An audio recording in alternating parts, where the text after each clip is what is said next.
So ayan mga kaludi, gagawa tayo ng ulam natin ngayon dahil wala tayong ulam. Ang naisipan natin ay itlog at kamatis na ginisa. Wow! So ayan, nagbati na tayo ng dito, tatlong itlog, kamatis, iwan ko kung ilang piraso yan. Meron na rin tayong sibuyas, saka paminta, magic sarap, saka Ajinomoto. Meron na rin tayong kawali, nakahanda na yung kawali natin. Ilalagyan natin ng mantika yan, asin. So ayan, tara, gisa na tayo mga kaludi. Tayo nyo. So yan mga kaludi, unahin muna natin yung hintayin natin uminit. Mga ilang minuto yan, tapos lagyan natin ng mantika. Minsan na kayo, wala akong taga-video kaya isang kamay lang ginagamit natin. Kamay. Pwede natin damihan ng yan, mantika. Yan. Para pag-ginisa natin.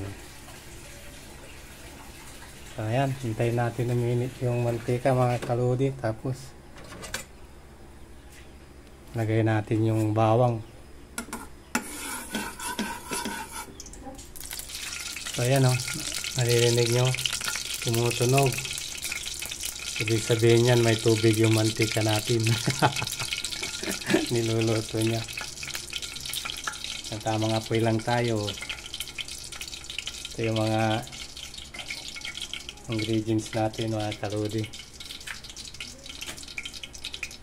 So ayan, wala nang tumutunog.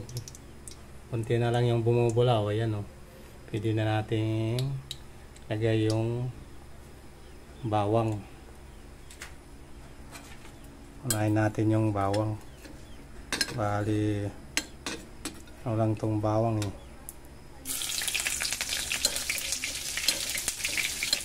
pampabango, pampalasa. Yan, sumama na yung ibang sibuyas.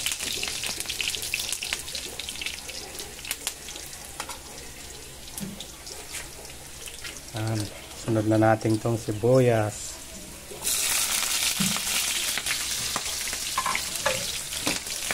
Yan mga kaludi. Tingnan nyo yan brown na yung bawang.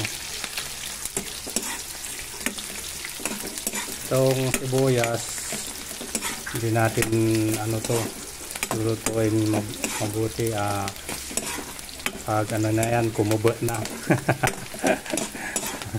Pag kumubo na, saka natin lagay yung kamatis.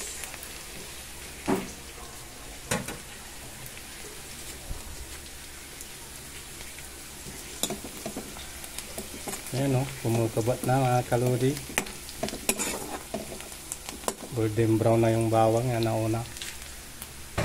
Pwede na natin lagay yung kamatis. Iwan ko kung tama tong niluluto ko. Ayan. Buwasan natin ng apoy. Hindi lang yan para lulutuin niya. Yan. Ito yung alam ko na luto. Hindi ko alam kung anong luto sa inyo.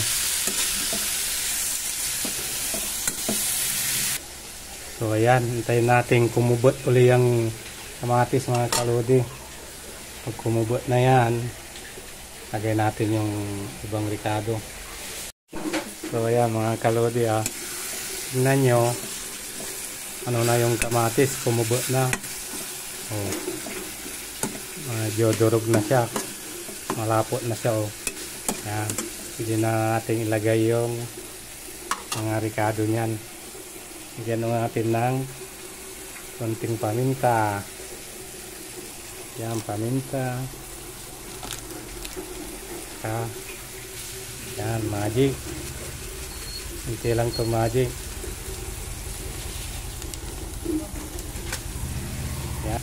Tapos haluin natin.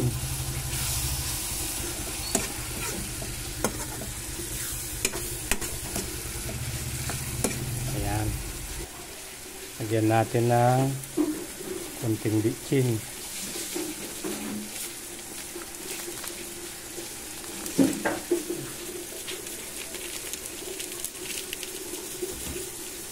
Ayaw. So, ayan. Okay lang. Konting bitchin lang. Haluin natin.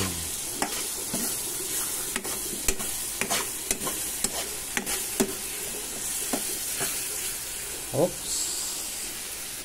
Lagyan na rin natin ng konting asin.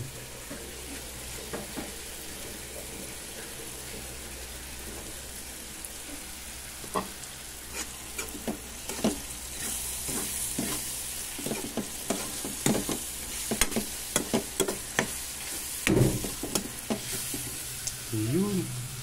Hindi na natin ilagay itong itlog.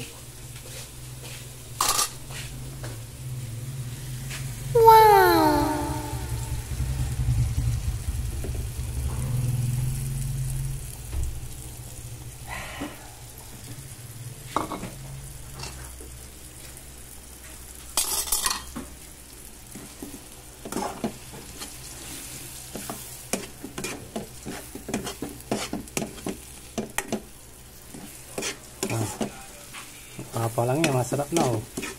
Lalaputin natin yan.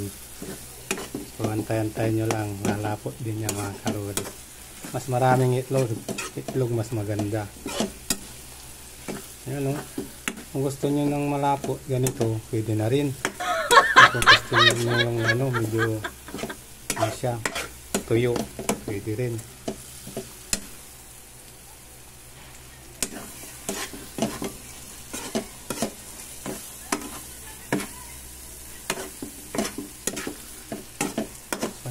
Kalodi ano siya, ganda na yan. Medyo malapo ng konti, mas maganda to. Yan, tama na yan. Tapos prito tayo ng tuyo. So yan mga kalodi, dagdag na rin natin itong tuyo. Prito na tayo ng tuyo para masarap yung ulam natin.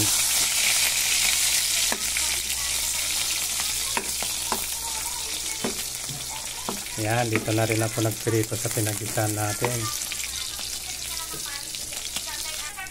So yan, kunin na natin yung tuyo mga kalodi. Dahil luto na.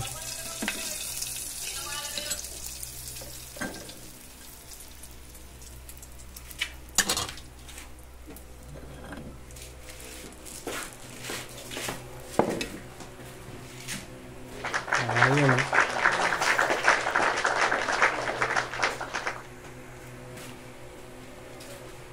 Yan, maraming salamat sa nanonood. Paki-like na lang, paki-share mga kalodi.